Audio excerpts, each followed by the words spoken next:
Hello दोस्तों, आज हम 3 रीजन जानेंगे कि क्यों हमें इजराइल को सपोर्ट करना चाहिए। सबसे पहला रीजन है कि हिस्ट्री बताता है कि Palestine was the place of the Jewish people. अगर आज से हम 3000 साल पहले जाएं तो उससे हमें ये पता चलता है कि एक किंग डेविड हुआ करता था जिसका बेटा था सोलोमन। उसने एक टेम्पल बनवाया था जो कि जेरूसलम में था।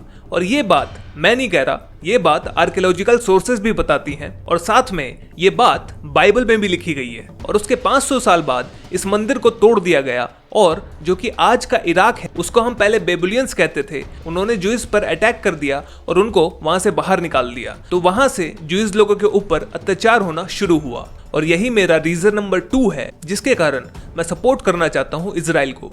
जूइश पीपल से सब लोग जलते थे क्योंकि वो बहुत दिमागदार हुआ करते थे। इसी कारण जब जूइश लोगों को इजराइल से निकाल दिया गया तो उनके ऊपर बहुत उत्पीड़न हुआ। 1000th सेंचुरी में ग्रेनेडा हत्याकांड हुआ जिसमें लगभग 1000 फैमिली को, जूइश फैमिली को मार दिया गया।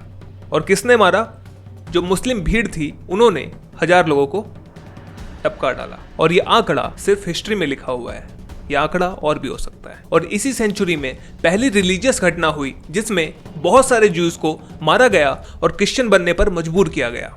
और उनको स्पेन से 14th सेंचुरी में भी ऐसे ही निकाला गया जिसमें बहुत सारे जूस लोग को मारा गया था और लगभग 2 लाख जूस को वहां से निकाल दिया गया था। और हिटलर की होलोकॉस्ट घटना तो आपको पता ही है जिसमें नाजीज लोगों ने जूस लोगों को इतनी बुरी तरीके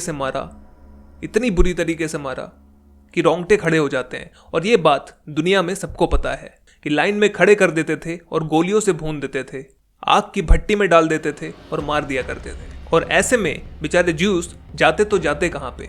और मेरा तीसरा रीजन है इजराइल को सपोर्ट करने का कि वो यहाँ पर बिल्कुल राइट है। Israel is right in the current situation. Israel के एक जूइश आदमी ने सुप्रीम कोर्ट में अपील की कि हमें अपनी जमीन वापस दो क्योंकि हमने ये जमीन 150 साल पहले इंग्लैंड से खरीद ली थी। और मैं किस जमीन के बारे में बात कर रहा हूँ? शेख जरा की, जो कि जेरूसलम में आता है। और उस जूइश आदमी ने बोला कि मैं आपको ये सारे पेपर्स दिखाने के लिए रेडी हूँ कि ये जमीन हमारी है।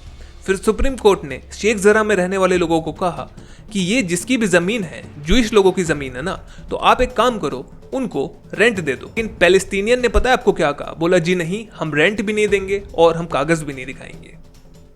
तो आप सोचो सुप्रीम कोर्ट यहाँ पे क्या फैसला करता। तो सुप्रीम कोर्ट ने कहा कि ठीक है, आप यहाँ से खाली कर दीजिए, आप अगर रेंट भी नहीं दे पाओगे चलो ठीक है, आप कम रेंट दे देना। लेकिन उसमें भी वो लोग एग्री नहीं किए। और बाद में जाके अलग सा मस्जिद में इन्होंने बच्चों को आगे कर कर पीछे से पुलिस पर पत्थर चलाना शुरू कर दिया। तो आप एक बात बताओ कि इसमें गलत कौन है और सही कौन है? पैलेस्टीन के सपोर्टर बोल रहे हैं कि इजराइल बहुत गलत कर रहा है, इतने सारे मिसाइल दाग रहा है। लेकिन आप एक बात बताओ, ये इजराइल वर्सेस पैलेस्टीन नहीं है, ये इजराइल वर्सेस हमास है। इजराइल हमास के कमांडर्स को टारगेट कर रहा है, ना कि उन बच्चों को।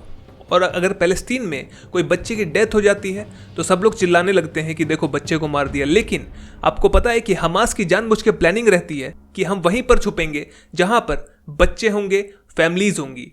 तो ये हमास का टारगेट होता है कि हमें सारी दुनिया को दिखाना है कि हम कितने बेचारे हैं, हमारे तो बच्चों लोगों को मार दे रहे हैं ये लोग। तो हमास के लोगों के लिए बच्चे पीआर की तरह काम करते हैं, जैसे कि बॉलीवुड में लोग पीआर का यूज करते हैं, तुरंत ही एडवर्टाइजमेंट आने लगते हैं। तो और आप एक बात सोचो कि न्यूज़ वाले वहां जाकर बेचारे किसी का बच्चा मर गया है उसको शो करते हैं और पता नहीं ये लोग कितनी हद तक गिरेंगे, बिल्कुल समझ नहीं आता। और ये चीज़ इजराइल के लिए नेगेटिव पीआर बन जाती है, उसकी बदनामी होने लगती है और लोग सोचने लगते हैं ये कितना बेरहम है कि ये बच्चों तक को मार दे रहा है।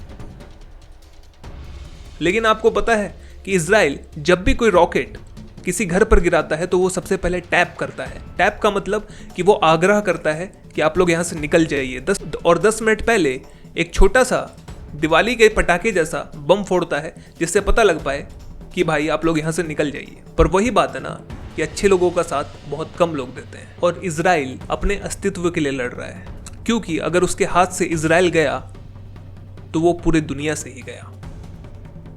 अगर अच्छी लगी हो वीडियो तो सब्सक्राइब करिएगा, लाइक करिएगा और शेयर करिएगा। Thank you.